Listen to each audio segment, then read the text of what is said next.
ابو ہریرہ کہتے ہیں کہ مجھے زندگی بھر کوئی سہو نہیں ہوا، کبھی بھولا نہیں.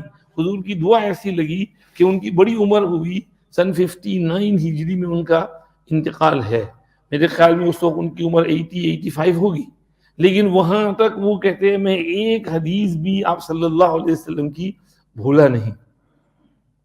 ایک مرتبہ مروان ابن الحکم نے آپ کو ٹیسٹ لیا، ابو ہریرہ کو مکہ مدینہ شریف کا وہ گورنر تھا، بلایا، پردے کے پیچھے ایک کاتب کو بٹھایا، اس کو کہا میں ابو ہریرہ کو کچھ حدیثیں پوچھوں گا، تو لکھتے رہنا. تو انہوں نے تقریباً 100 حدیثیں ادھر ادھر کی مختلف پوچھی.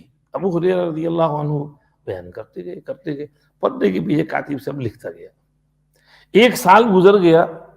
اس کے بعد مروان ابن الحکم نے واپس بلایا اور کاتب کو پردے کے پیچھے بٹھایا اور کہا کہ میں وہی حدیثیں پوچھوں گا، تو چیک کرنا اس میں کوئی گڑبڑ تو نہیں ہے. تو چنانچہ انہوں نے وہی حدیثیں ساری پوچھی. ابو ہریرہ ہو بہو فڑ وہ حدیثیں ویسی ہی سناتے گئے، ایک حرف بھی آگے پیچھے نہیں کیا. کہنے لگے ابو ہریرہ بس سمجھ میں آ گیا، آپ کا حافظہ ماشاءاللہ خدا داد حافظہ ہے، کمپیوٹر چپ سے بڑھ کر آپ کا حافظہ ہے.